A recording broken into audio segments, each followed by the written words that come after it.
Welcome to Wikipedia to fall asleep to. Make yourself comfortable, let your eyes grow heavy, and let these quiet words carry you gently to sleep. Tonight, we begin with 2008 Queensland Cup. 2008 Queensland Cup. The 2008 Queensland Cup season was the 13th season of Queensland's top-level statewide rugby league competition, run by the Queensland Rugby League. The competition, known as the Queensland Wizard Cup due to sponsorship from Wizard Home Loans, featured 11 teams playing a 26-week-long season, including finals from March to September. The South's Logan Magpies won their first premiership after defeating the Ipswich Jets 24-18 at North Ipswich Reserve. Central Comet's 5/8 Nat Bowman was named the competition's Player of the Year, winning the Courier Mail Medal. Two new teams entered the Queensland Cup in 2008. As the competition expanded north with the Mackay Cutters and the Northern Pride. Mackay hadn't hosted a team since the 1996 season, while the Pride, based in Cairns, were represented by the Cairns Cyclones from 1996 to 2000. The two new clubs replaced the Asplai Broncos and North Queensland Young Guns, who withdrew from the competition. With the loss of Asplai and the Young Guns, the Brisbane Broncos and North Queensland Cowboys formed new feeder club partnerships. The Broncos sent players to 6 different clubs, and the Cowboys sent players to the Cutters and Pride, while the Canberra Raiders formed a partnership with the South's Logan Magpies. 2008 marked the first season since 1997 that the Melbourne Storm were not affiliated with the North's Devils, instead forming the Central Coast Storm, who played in the NSW Cup. Regular season. The 2008 Queensland Cup regular season featured 22 rounds, with one team receiving a bye in each round. Each team played 20 games and received 2 byes. Grand Final. Ipswich had their best regular season to date, finishing with their first minor premiership. They then defeated the Northern Pride in the major semi-final to earn their second grand final appearance. South's Logan, who finished second and qualified for the finals for just the second time, were upset by the Pride in Week 1 of the finals. In Week 2, they hosted and defeated Redcliffe before getting revenge on the Pride and defeating them 16-12 in the preliminary final to qualify for their first grand final. First half South's Logan got off to a brilliant start when they forced an error off the kickoff and scored in the second minute through prop Cy Lascock. It took them just 5 minutes to extend their lead when hooker McKenna Gibson dived over from dummy half in almost the exact spot of their first try. After denying 2 Ipswich try-scoring opportunities, the Magpies crossed for their third try of the game when Matt Templeman intercepted an Ian Lacey pass and sprinted away to score. With 2 minutes left in the half, South's Logan converted a penalty goal from in front to lead 18-0. Second half down 18, Ipswich began their fight back with a try from hooker Michael Ryan just 4 minutes into the second half. In the 55th minute, the Jets cut the lead to 6 when center Donald Malone pulled down a Lacey kick to score. Just a minute later, Ipswich completed the comeback when prop Aaron Sweeney scored under the posts to level the scores. A tense final 20 minutes followed, with South's Logan being denied a try in the 65th minute, and Ipswich missing a field goal from in front in the 78th minute. With 40 seconds left to play, Magpies halfback Albert Talaipau put his center Kyle Lodge through a gap close to the line. Lodge was cut down short by Jets fullback Troy O'Sullivan, but got up and scored after O'Sullivan couldn't complete the tackle. Referee Justin Eastwood checked with the video referee, who awarded the try. Josh White converted the try to seal the win and give South's Logan their first Queensland Cup premiership. End-of-season awards: Courier Mail Medal Best and Fairest. Nat Bowman, Central Comets, Canta's Player of the Year Coaches Award. Scott Smith, Burleigh Bears Coach of the Year. Kevin Walters, Ipswich Jets Rookie of the Year. Fred Tila, East Tigers Representative Player of the Year. Isaac Amau, Queensland Residents, Ipswich Jets.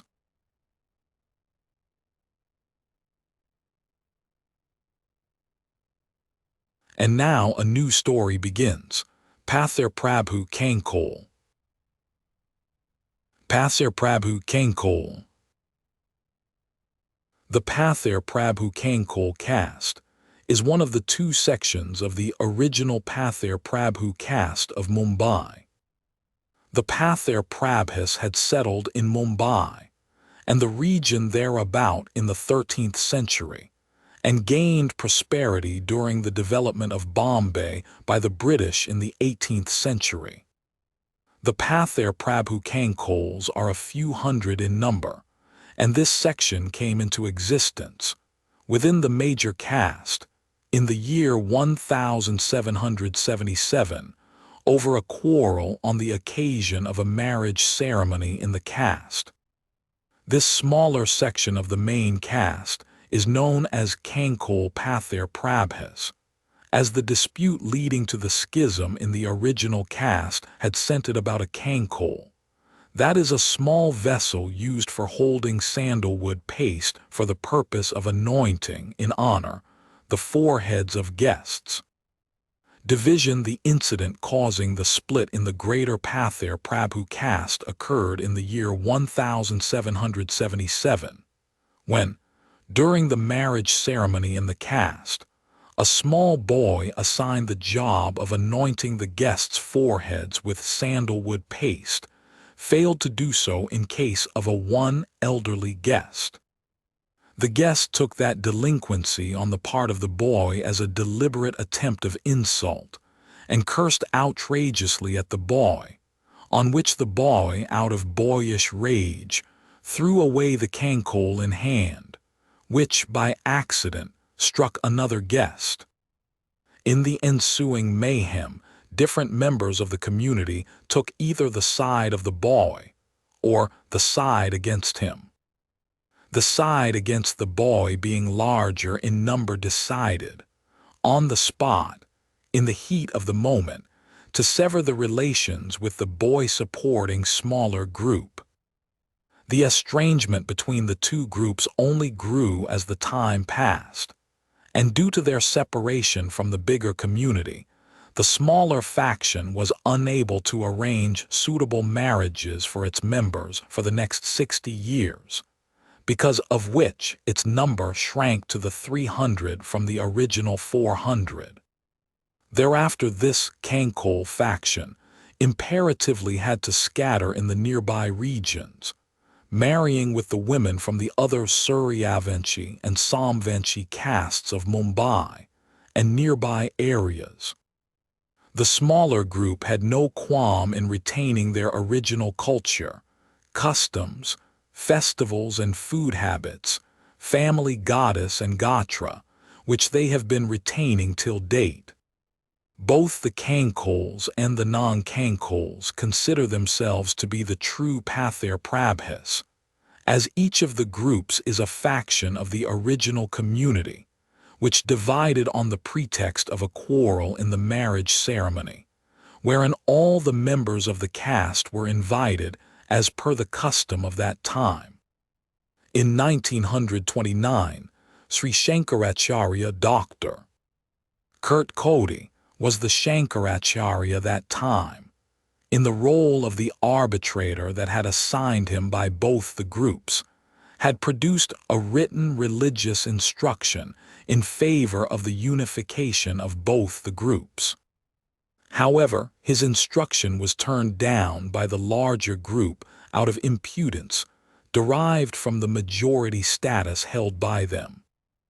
Although the larger group had previously used the Shankaracharya's rulings to counter their being labeled as Shudra by the Peshwas. The Kanchole faction's requests and appeals from 1824 to 1929 for bringing the relations within the community back to normal were rejected by the larger group from time to time. Current situation currently, the Pathare Prabhas Kancholes are numbering 800 to 1,000, and this number consists of with the property owners, high-ranked politician, businessmen and skilled professionals. The Kanchole faction does not claim what they consider to be their justifiable right to a 30% share in the community's property, which is being withheld by the larger Pathare Prabhu group from the time of the division, considering the Kancholes were 15% of the total number at the time of the division, and more than 50% of the withheld property has been disposed of by the larger group in the recent past.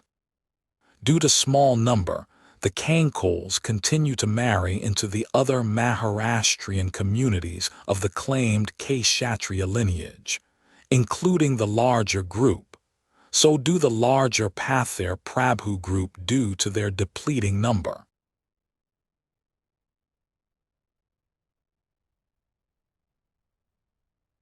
Let your mind wander now to Godzilla, 1985. Godzilla, 1985. Godzilla, 1985, is a 1985 kaiju film directed by R. J. Kaiser and Koji Hashimoto. The film is a heavily re-edited American localization of the Japanese film The Return of Godzilla, which was produced and distributed by Toho Pictures in 1984. In addition to the film being recut, retitled, and dubbed in English, Godzilla 1985 featured additional footage produced by New World Pictures, with Raymond Burr reprising his role as American journalist Steve Martin from the 1956 film Godzilla, King of the Monsters, which itself was a heavily re-edited American adaptation of the 1954 Japanese film Godzilla. Both the New World Pictures and Toho versions serve as direct sequels to the original 1954 Godzilla, with Godzilla 1985 also serving as a sequel to Godzilla, King of the Monsters. The same adaptation techniques used to produce Godzilla, King of the Monsters, were implemented with Godzilla 1985, with the original Japanese footage being dubbed and edited together with the American footage. The film retains the original musical score by Ryujiro Koroku, while also integrating portions of the score for the 1985 Canadian film Defcon 4, composed by Christopher Young. Godzilla 1985 was met with mostly unfavorable reviews upon its release in the United States. Like Godzilla, King of the Monsters, much of the nuclear and political overtones featured in the original Japanese film were removed from the American version. Godzilla 1985 was the last Godzilla film produced by Toho to be distributed theatrically in the United States until the release of Godzilla 2000. Plot: the Japanese fishing vessel Yahata Maru is trying to find its way to shore in a horrible storm, when a giant monster emerges from an eruption on a nearby uninhabited island and attacks the boat. A day later, reporter Goro Maki finds the vessel intact, along with its sole survivor Hiroshi Kenny Okumura. The Japanese Prime Minister, Seiki Mitamura, is informed of the attack and that the monster is Godzilla. He orders that this be kept secret from the public. Maki's report is not published by his newspaper because it is national security risk and could cause mass panic. Maki is told to interview biophysicist Makoto Hayashida instead. Maki finds Naoko, Okamura's sister, working as a lab assistant to Hayashida, and informs her that her brother is safe, against the government's orders. She rushes to the hospital. Godzilla attacks and destroys a Soviet submarine. The Russians believe the attack was orchestrated by the Americans, and the situation threatens to escalate into war. Mitamura is informed of the submarine attack and shown evidence that Godzilla was responsible. The media blackout is lifted, and the Americans are absolved of blame. The Japanese arrange a meeting with the Soviet and American ambassadors. Prime Minister Mitamura decides nuclear weapons will not be allowed in Japanese territory, even if Godzilla were to attack the Japanese mainland. The Americans balk at this, while the Soviets are in full agreement. However, Soviet Navy Captain Kassirin secretly prepares a nuclear satellite, claiming Moscow has ordered this. Godzilla appears on an island off the coast of Japan and attacks a nuclear power plant, removing the nuclear reactor and feeding off the radiation. Godzilla suddenly drops the reactor and follows a flock of birds back out to sea. The Japan self-defense forces are deployed to wait for a possible attack by Godzilla at Tokyo Bay. General Kakurai of the JSDF briefs the Japanese cabinet about a top-secret weapon known as the Super X attack plane that can be used against Godzilla. Through the use of ultrasonic images, Hayashida determines that Godzilla's brain is bird-like, only mutated. Hayashida realizes that Godzilla has a conditioned response to birds chirping and suggests they duplicate the sound electronically. Hayashida assists the Japanese emergency task force and plans to lure Godzilla into Mount Mihara's volcano by emitting bird sound frequencies. Mitamura authorizes both the JSDF plan and the plan to use the volcano against Godzilla. Journalist Steve Martin is brought into the Pentagon to assist against Godzilla. Godzilla is sighted in Tokyo Bay, which is immediately evacuated. Godzilla proceeds to attack Tokyo, and the JSDF launch the Super X. In the attack, Godzilla sinks a Soviet merchant ship, which was in actuality an intelligence collection vessel. Before dying of his injuries, Kassirin launches the nuclear missile. The Pentagon prepares to assist the Japanese, but Martin cautions that weapons will only confuse and antagonize Godzilla further. Hayashida uses the bird signaling device on Godzilla, which works initially, but before it can be tested further, Godzilla is attacked again by the JSDF. The Super X arrives and defeats Godzilla with cadmium missiles. At that moment, the Soviet missile is detected by the Americans as it draws closer to Japan. When Washington warns that the blast will be 50 times that of the Hiroshima bombing, Midamura permits the Americans to make an interception attempt. Hayashida and his signaling equipment are evacuated and sent to Mount Mihara. The Americans launch a counter-missile and successfully intercept the Soviet missile. However, the nuclear blast fallout reawakens Godzilla, and he destroys the Super X. Hayashida relaunches the signal and lures Godzilla into the mouth of Mount Mihara.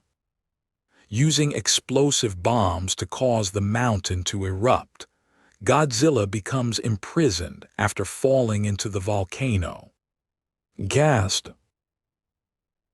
Production. In early 1985, trade papers reported that Toho was asking for several $1 million for the North American distribution rights for the return of Godzilla, and that discussions had taken place with MGM/United Artists and other studios.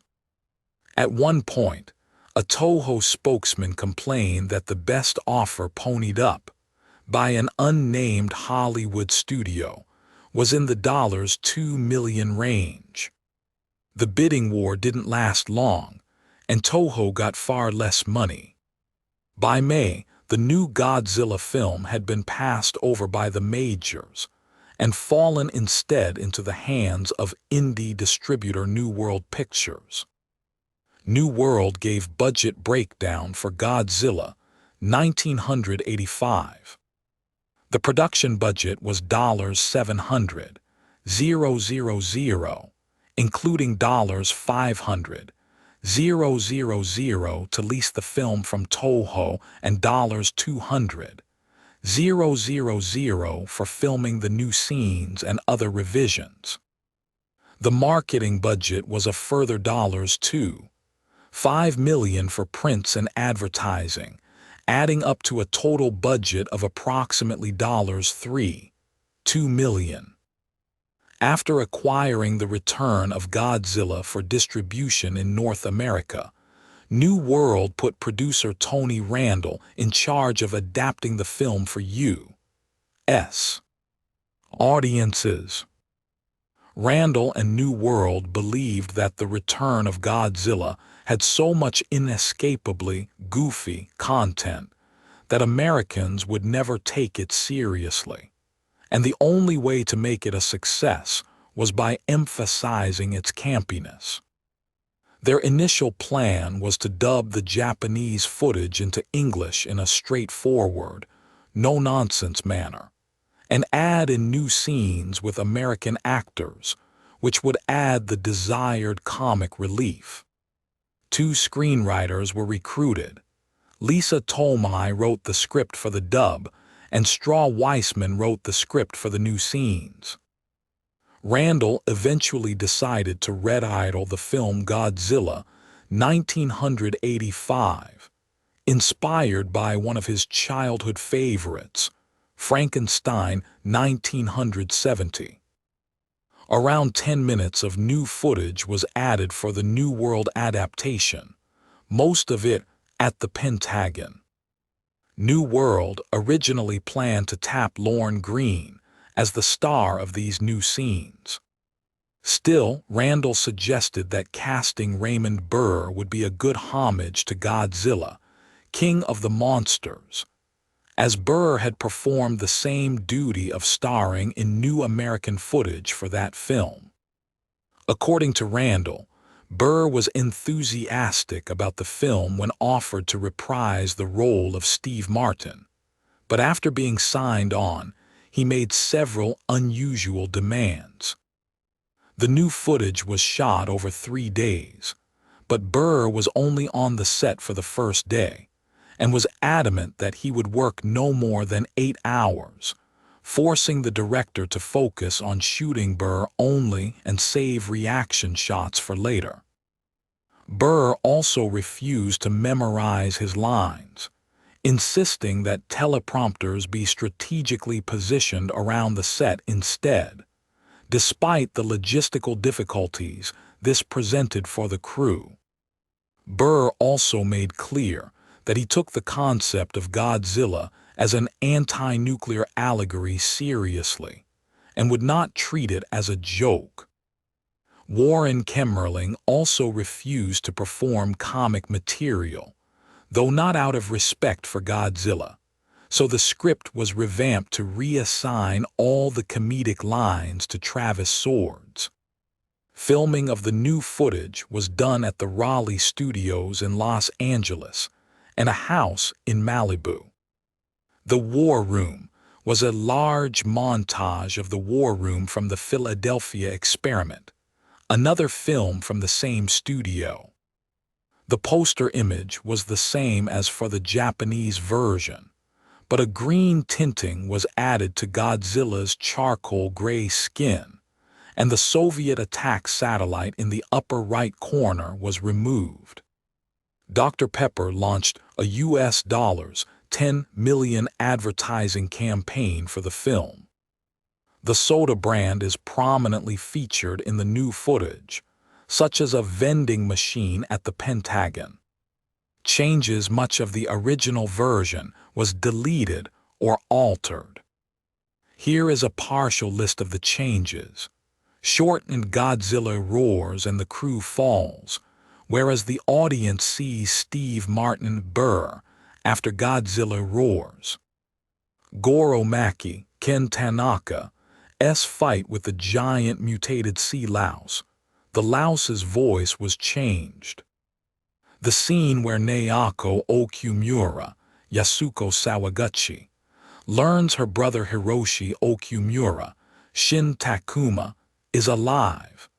Goro snaps pictures of them reunited, which angers Naoko because she realizes he only helped her in order to get the scoop.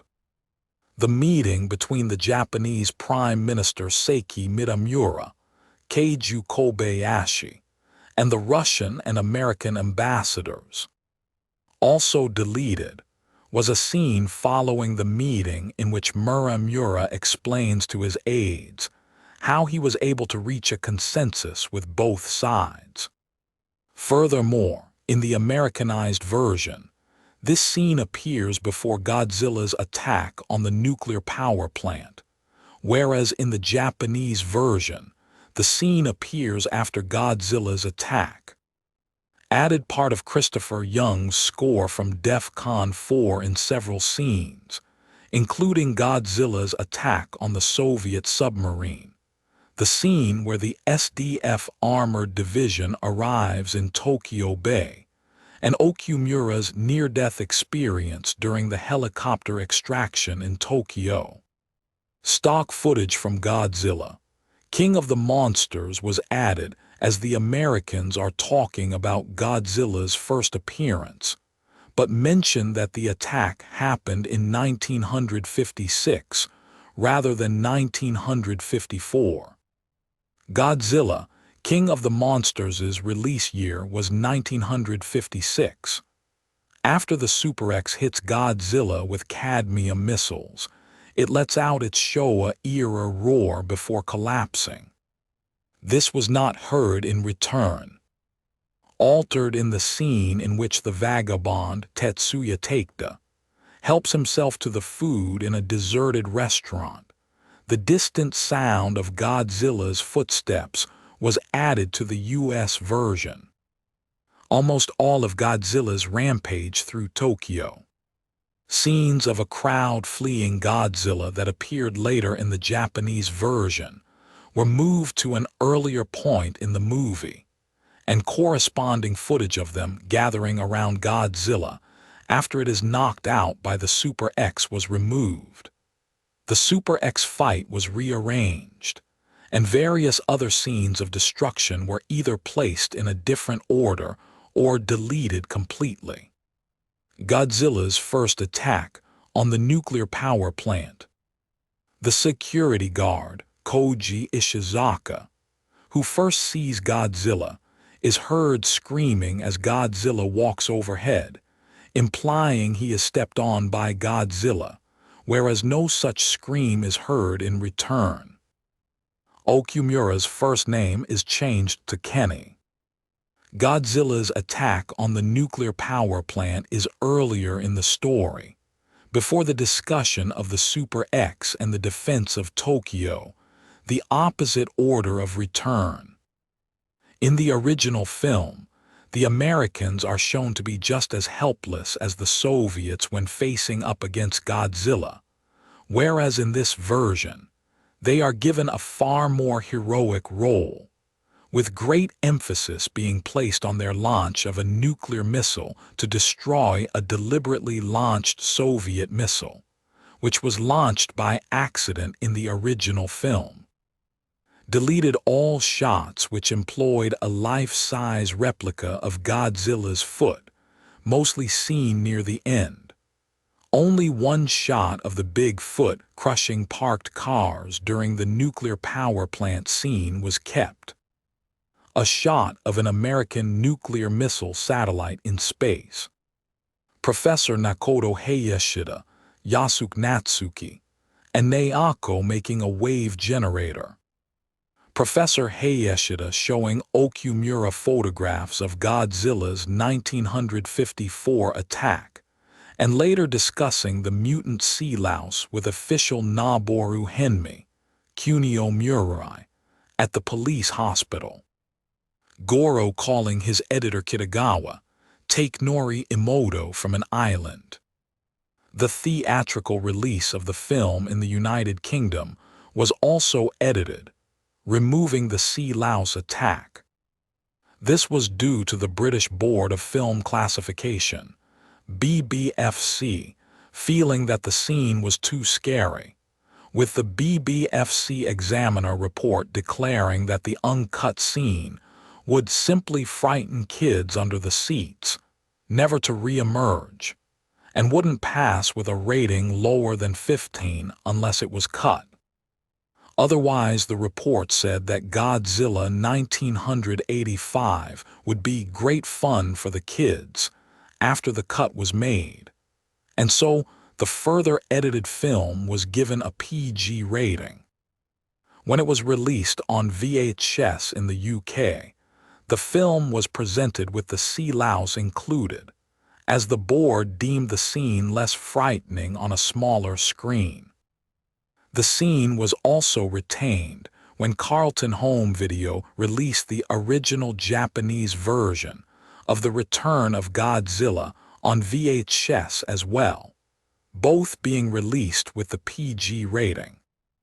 In addition, the theatrical release and most home video versions, plus the TV version, was accompanied by Marv Newland's short cartoon, Bambi Meets Godzilla.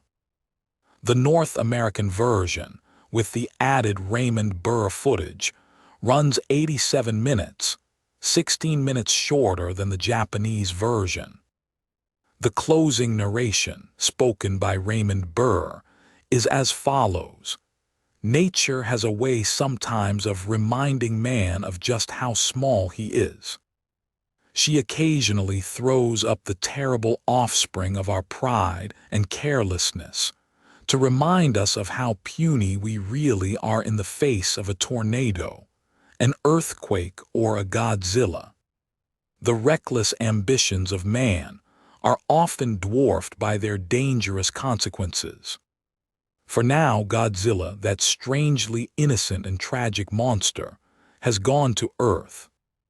Whether he returns or not, or is never again seen by human eyes, the things he has taught us remain. Reception. Box office opening on August 23, 1985, in 235 North American theaters. The film grossed $502 to $168 per screen in its opening weekend, on its way to $4 $116,710 total gross. In Germany, the film sold 90,053 tickets and grossed 396,021 DM. $140,000 at the box office, adding up to approximately $4,300,000 total gross in North America and Germany. Over time, Godzilla 1985, though not a hit, gained a cult following with fans and became somewhat profitable for New World after including the revenues from home video and television syndication. The film debuted on television on May 16, 1986. It was the last Godzilla film produced by Toho to receive any major release in North American theaters, until Godzilla 2015 years later. Critical reception: Godzilla 1985 was negatively received by critics. On review aggregator Rotten Tomatoes, the film has a 20% approval rating based on 10 reviews. On Metacritic, the film has a score of 31 out of 100 based on 6 critics, indicating generally unfavorable reviews. Roger Ebert, who gave the film 1 star in the Chicago Sun-Times, argued that a film can only succeed as a so bad it's good experience if the filmmakers have made a sincere effort to create a good film, and pointed out evidence that the makers of Godzilla 1985 were instead deliberately trying to create a so bad it's good film, such as how the dialogue is consistently rather than occasionally awful, the conspicuous lack of synchronization in the lip syncing, and the inconsistency of Godzilla's size. He also derided Raymond Burr's scenes due to his character's lack of dramatic involvement with the plot. Similarly, the film's dire plot and dialogue were criticized by a review printed in the Encyclopedia of Scientific Fiction, though there was praise for the special effects. Tom Long of the Santa Cruz Sentinel similarly derided the inconsequentiality of Burr's role.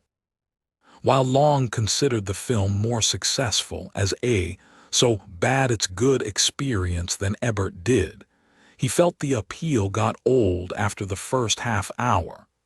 After that, you start thinking about all the other things you could be doing instead of watching the same joke repeat itself for another hour. Vincent Canby of the New York Times also panned the film. He focused mainly on how it failed to update either its themes or special effects from those seen in the 1950s Godzilla films, elaborating that Godzilla still looks like a wind-up toy, one that moves like an arthritic toddler with a fondness for walking through teeny-tiny skyscrapers. And what small story there is contains a chaste romance and lots of references to the lessons to be learned from this strangely innocent but tragic creature. John Nubbin reviewed Godzilla 1985 for Different Worlds magazine and stated that, thankfully, the Japanese have turned up the heat in Godzilla, making him the king of the monsters once more. Certainly not an easy task, but as proven by the existence of Godzilla 1985, not an impossible one either. Awards: the film was nominated for a Stinkers Bad Movie Award for Worst Picture at the 1985 Stinkers Bad Movie Awards, and was also nominated for 2 Golden Raspberry Awards, including Worst Supporting Actor for Raymond Burr and Worst New Star for the new computerized Godzilla at the 6th Golden Raspberry Awards. Home media: Godzilla 1985 has been released in the United States several times on VHS. The first was by New World in the mid-1980s. By March 1986, it had sold 90,000 units at $79, 95 each in the United States, generating $7,195, 500 in gross revenue and earning $4.5 million at wholesale. It was one of New World's most successful home video releases at the time. The second was by Star Maker, under license by R&G Video, in 1992, and the third by Anchor Bay Entertainment in 1997. All VHS home video releases include the Bambi Meets Godzilla animated short. While the Japanese version has been released on DVD and Blu-ray by Kraken Releasing, with an additional dubbed version for the international market, and has been made available for streaming on HBO Max, Godzilla 1985 has not been released on either format. Kraken co-founder/managing director Matt Greenfield noted that while the dubs for other Godzilla films were controlled by one company, the situation behind the rights for Godzilla 1985 is more complicated. He elaborated, between all the changes of ownership and title that have occurred after New World released their version, the fact that you're dealing with two entirely different production teams belonging to different sets of unions, and the fact that music from another film by a different composer was reused in NW's dub. There's a point where it became clear that it just wasn't going to happen. And it's not just that it would cost more than the title could probably make to try and clear all the myriad of issues, but that you'd be on pins and needles waiting for someone to pop up and make a claim over something you'd missed for years afterward.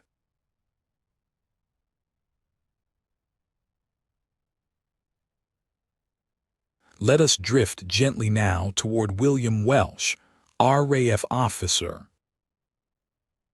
William Welsh, RAF officer. Air Marshal Sir William Laurie Welsh was a Royal Air Force officer who commanded British air operations during Operation Torch. Early career Welsh started his career in the Merchant Navy, and from 1910 he was midshipman in the Royal Navy Reserve prior to the outbreak of the First World War.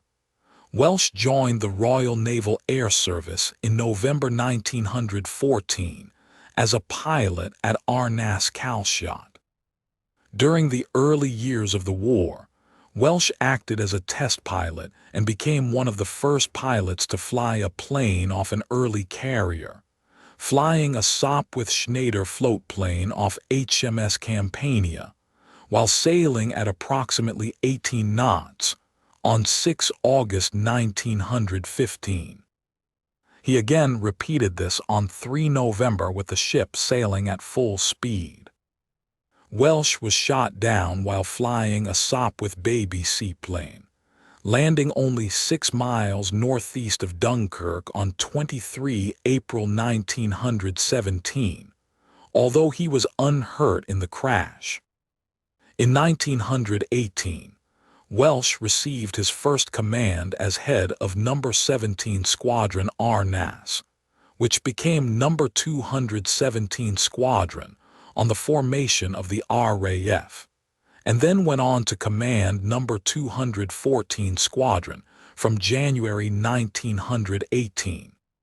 Stationed in Egypt, Welsh was awarded a permanent commission as a major on 1 August 1919. Interwar years following the war, Welsh continued with developmental flying, and in 1921, he surveyed the air route from Jerusalem to Baghdad, flying across the Syrian desert. As commanding officer of No. 14 Squadron, Welsh would serve on the air staff at Middle East Area Headquarters from August 1921, serving in a number of staff and command positions during most of the 20s. Welsh served as commanding officer of the Marine Aircraft Experimental Establishment from September 1930 until his appointment as commanding officer of No. 203 Squadron in 1931. In 1934, Welsh became Director of Organization, and within 3 years was named Air Member for Supply and Organization. He was present at the funeral of King George V on 28 January 1936. Second World War, Welsh served as Air Officer Commanding-in-Chief of Reserve Command from April 1940, as Air Officer Commanding-in-Chief of Technical Training Command from May 1940, and as Air Officer Commanding-in-Chief of Flying Training Command from July 1941. Overseeing Eastern Air Command in 1942, Welsh was responsible for providing air support for Allied forces in Algeria and Tunisia during Operation Torch. Welsh would later lead the RAF delegation in Washington, D.C. During 1943 and 1944, before his resignation on 1 December 1944. Later years following his retirement, Welsh stayed in the United States and eventually divorced his wife, Dame Mary Welsh, to marry, in 1947, Elizabeth Cochran Carrer, formerly Mrs. Barber, who was previously married to United States Senator Warren Barber. Welsh would later become the North American representative for the Society of Motor Manufacturers and Traders, until his death on 2 January 1962.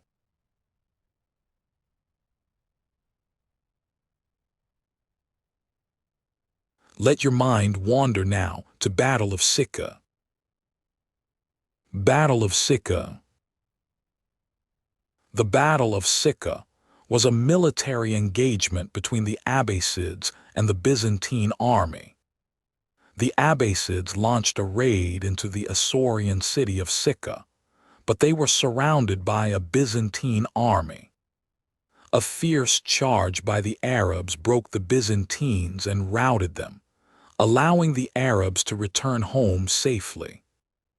Background: during the reign of the Byzantine Emperor Constantine V, the Islamic world faced internal civil wars between the Umayyad Caliphate and the Abbasid revolt.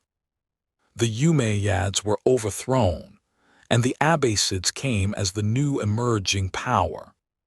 Constantine began taking military action against the Arabs. In the year 745, he managed to capture Germanicia, which was his father's birthplace. The next year, the Byzantine fleet won a crushing naval victory against the Arabs near Cyprus. In the year 751, Constantine managed to capture Melitene and Theodosiopolis. The internal struggles in the Islamic world prevented them from retaliating against the Byzantines for several years. However, in 756, the Abbasid Caliph al-Mansur dispatched an army and retook and rebuilt Melitene and Theodosiopolis. The Arabs resumed their attacks on Byzantium and defeated Byzantine armies in 759 and 771. Battle in the year 771. After a decade of relative peace, the Abbasids launched a raid against the Byzantine Empire. An Abbasid raiding army led by Ibn Waqqas attacked Asia Minor from the south. The Arabs raided Isauria and went to the fortress of Syca. There the Abbasids besieged the fortress.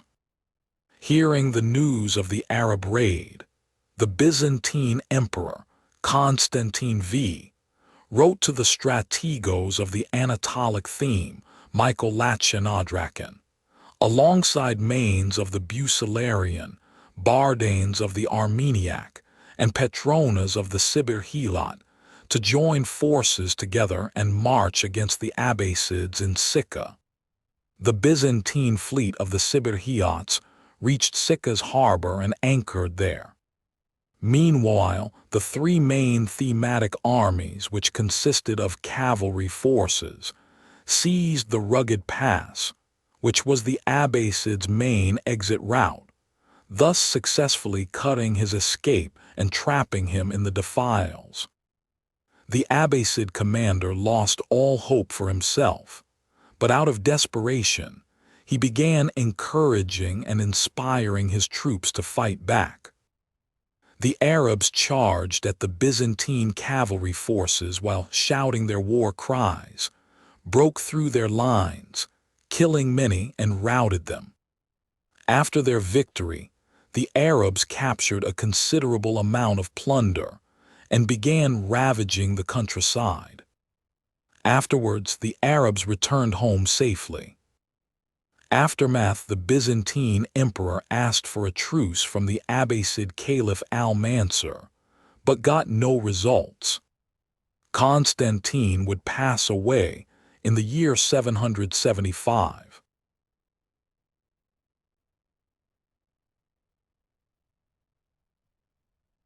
Next, we turn softly to caves of Marina di Camerota. Caves of Marina di Camerota. The caves of Marina di Camerota, Grotte di Marina di Camerota, are a series of coastal and inland caves located in Marina di Camerota, along the Cilento coast in Campania, Italy. This site includes a group of prehistoric caves of archaeological and speleological interest.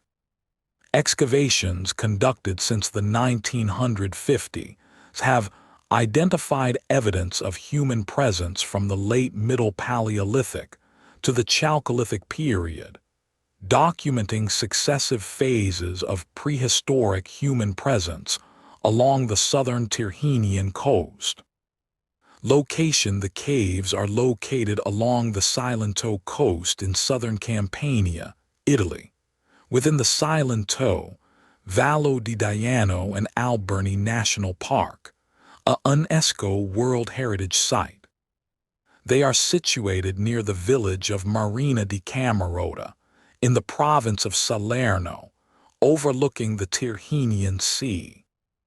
The site extends for several kilometers between Capo Palinuro and Scario, following a coastline of cliffs, coves, and small inlets. Many of the caves open directly onto the sea, or are found just inland among Mediterranean vegetation, with views across the Gulf of Policastro. The caves are accessible by land via walking paths and by sea, by boat from Marina di Camerota.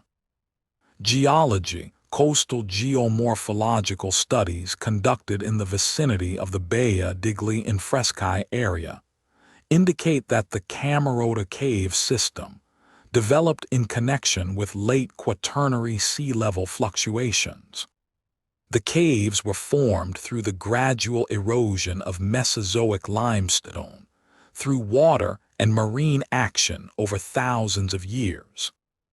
This process created karst features such as small stalactites and flowstones, which indicate alternating dry and wet phases in the area's geological past. The Mediterranean climate of the area, characterized by mild, rainy winters and hot, dry summers, contributed to the development of the cavities. Seasonal changes in temperature and humidity facilitated processes of limestone dissolution and recrystallization, influencing the formation and modification of internal surfaces. Fluctuations in sea levels and in the circulation of groundwater during the Quaternary glaciation period varied the morphology of the coastal caves. These geological processes produced distinctive natural formations along the coastline. Karst processes identified along the carbonate slopes of southern Campania include dissolution along fracture systems and the development of overhangs and cavities, some of which are associated with rock fall scars and collapsed blocks at the base of cliffs. These processes are also observed in the Camerota area and contribute to the present morphology of many coastal and inland caves. Prehistoric eras. Upper Paleolithic period. The caves at Marina di Camerota form a part of a wider group of late Pleistocene archaeological sites in southern Italy that evidence Neanderthal and early modern human occupations. Archaeological evidence recovered from sites such as Grotta della Cala, Grotta del Poggio, and Grotta Taddeo indicates that this area was frequently occupied by humans throughout the Upper Paleolithic. The Upper Paleolithic stratigraphic succession at Grotta della Cala includes late epigravettian layers, underlying levels traditionally attributed to the early and evolved epigravettian periods. These overlay a gravettian layer resting on Middle Paleolithic deposits. Excavations in the atrium area have documented Uluzian, Proto-Aurignacian, and early Gravettian assemblages, giving the Camerota caves one of the most complete Upper Paleolithic sequences on the Tyrrhenian side of the Italian peninsula. Radiocarbon dating of these levels places the Gravettian occupations at around 29,000 to 28,000 calibrated years BP. The epigravettian levels in the range of roughly 22,000 to 18,000 cal BP, and the late epigravettian layers in the late glacial period. Mesolithic period. Human occupation in the Mesolithic period is evidenced in Grotta della Cala, where excavations in 2004 found a grindstone used for ochre processing, chipped stone artifacts, and a painted pebble, in addition to the remains of extensive marine animals and medium to large land mammals. 2 radiocarbon dates obtained from charcoal in layer 7, beta 74,162, 8,370 plus or minus 80 BP, beta 123,856, 8,060 plus or minus 100 BP, calibrate to 7,579 to 7,189 BC and 7,314 to 6,687 BC. Neolithic period. During the Neolithic period, Grotta della Cala was used as a habitation and burial site. Excavations have uncovered ceramic vessels, bone fishing hooks, and an infant burial. The Neolithic stratigraphy shows a shift in material culture, indicating domestic, ritual, and subsistence activities within the cave. Chalcolithic period. Marina di Camerota was inhabited by prehistoric communities during the Copper Age or Chalcolithic period, as testified by the finds in caves like Grotta della Cala. Excavations have found ceramic containers and bone hooks from the Chalcolithic period, together with a series of other finds from previous periods in the same cave. Settlement continuity and technological development are manifested in this layer, which includes copper. The caves. Grotta della Cala is one of the most important archaeological caves in Marina di Camerota. Located a few meters from the sea, it consists of front and rear chambers connected by a narrow passage that gives it an hourglass shape. The cave contains traces of Neanderthal occupation, including pebbles and bone tools dating to the Middle Paleolithic. Later, the site was used by Homo sapiens, who left stone tools such as scrapers and blades associated with hunting and food preparation.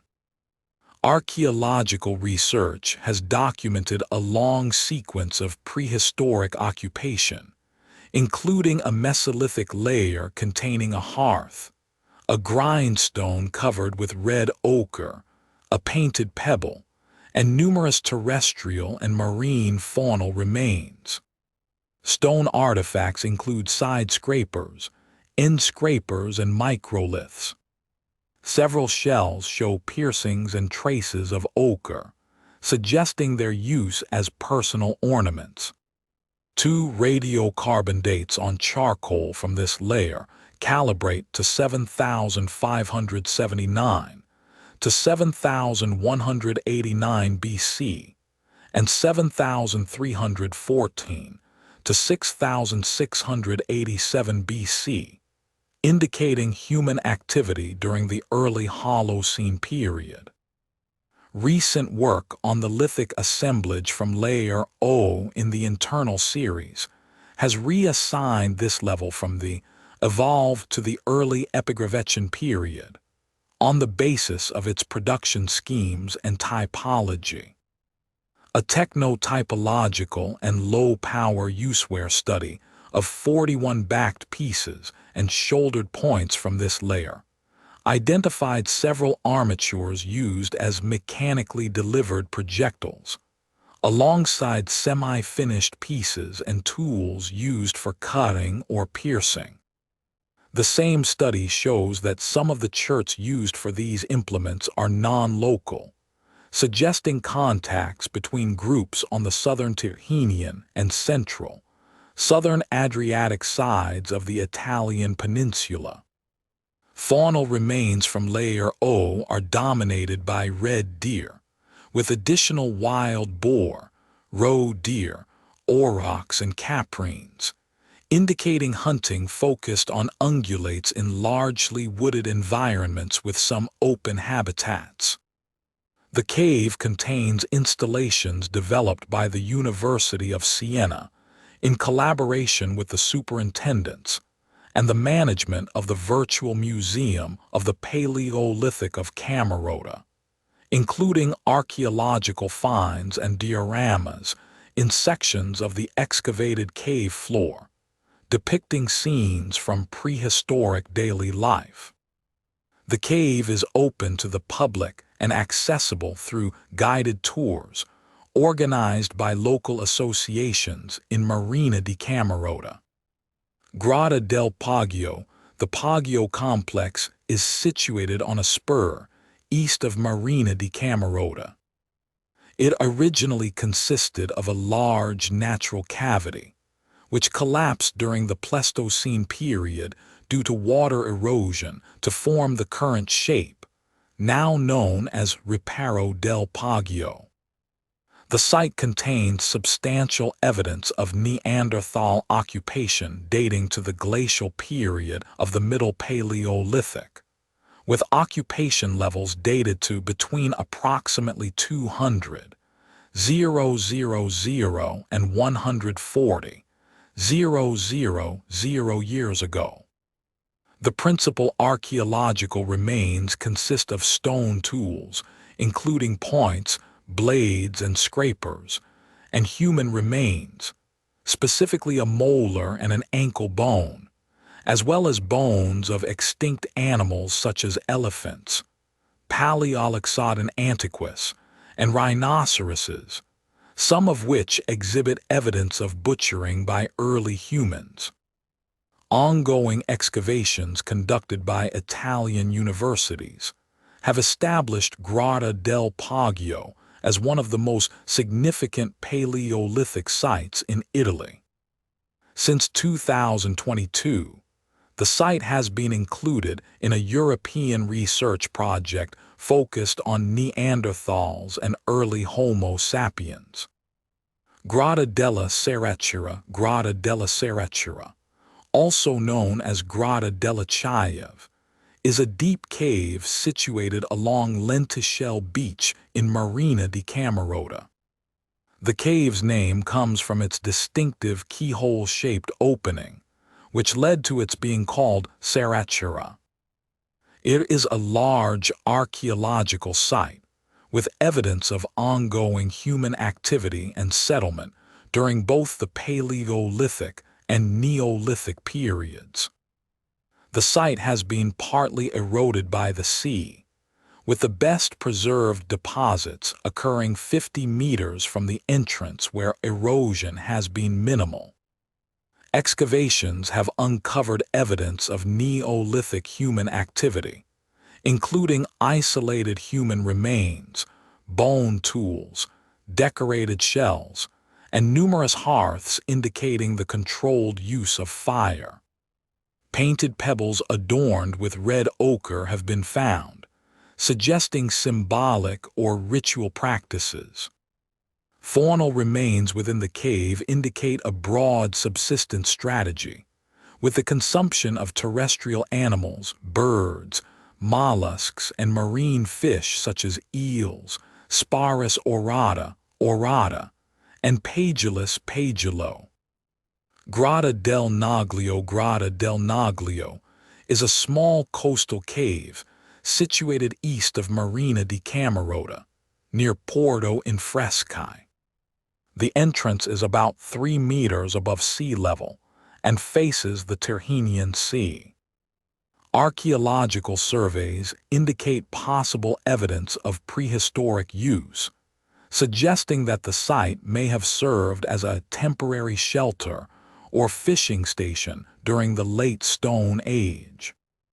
Local accounts and geomorphological studies characterize the cave as part of a broader network of small karst cavities generated by marine erosion of Mesozoic limestone.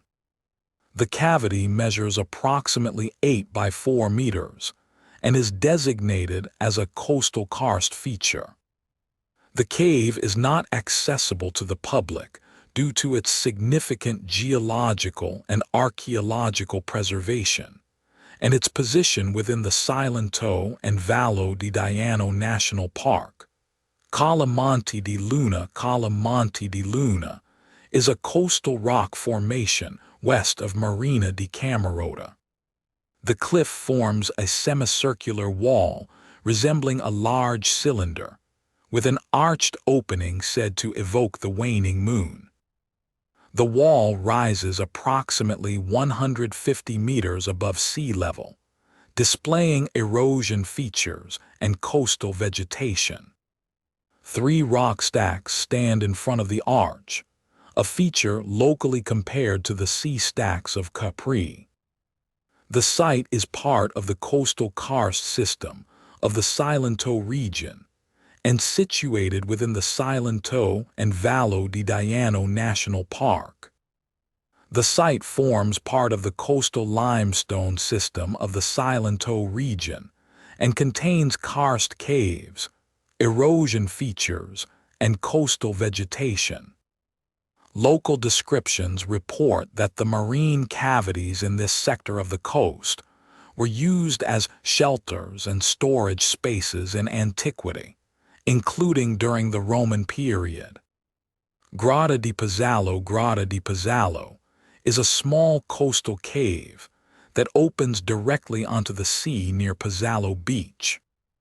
A natural freshwater spring flows near the entrance. The area features rocky cliffs, coastal vegetation, and clear blue water within the cave.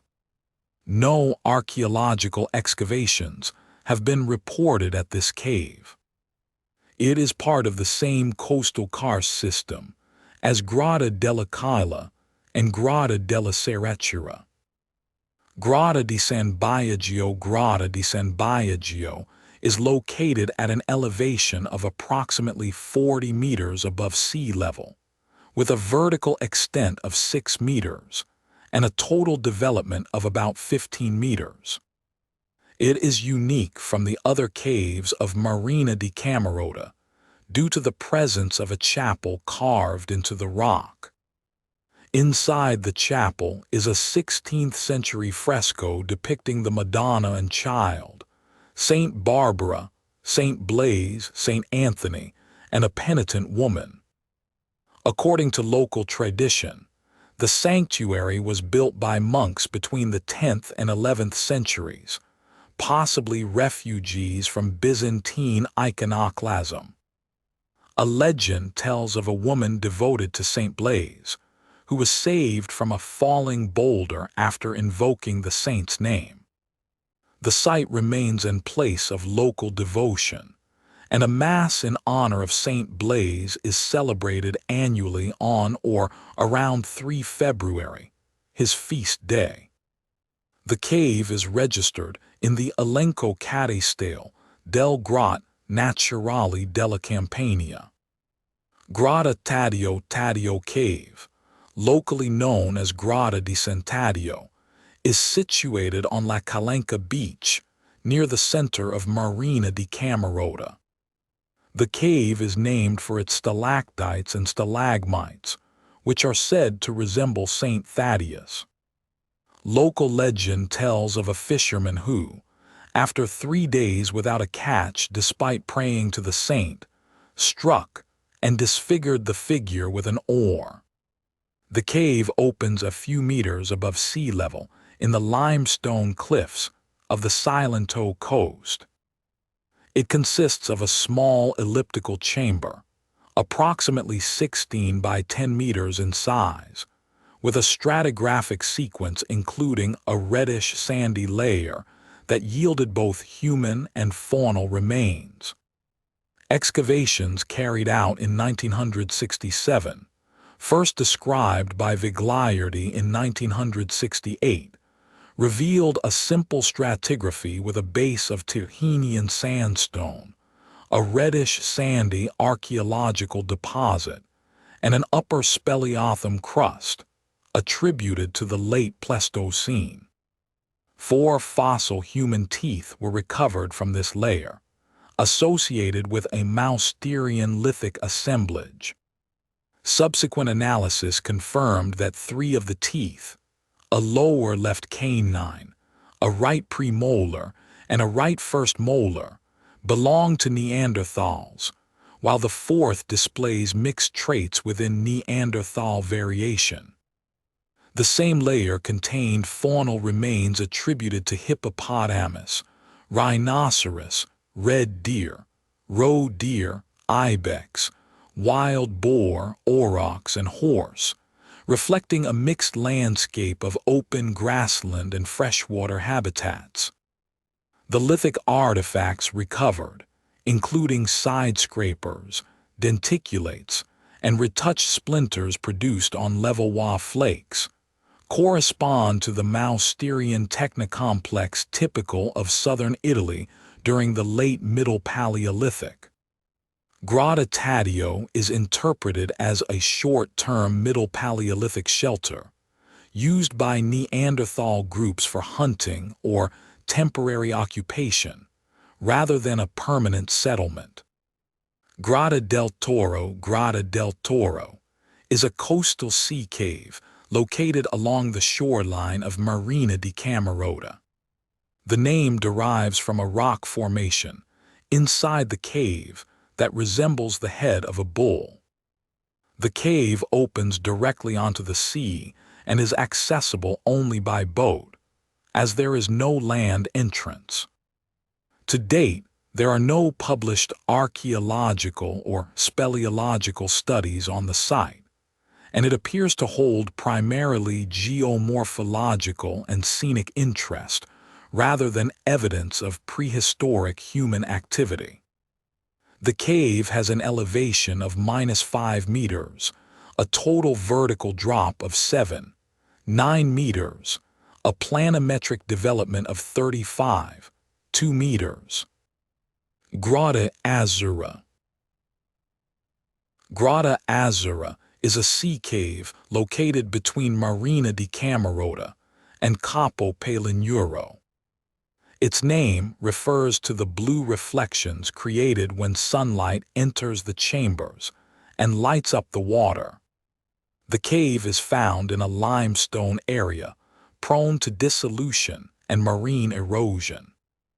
Inside, it features shaped rock walls, niches, and stalactites or stalagmites within the large cavities connected to the cave itself. It is mainly accessed by boat because the coastal entrance is hard to reach on foot.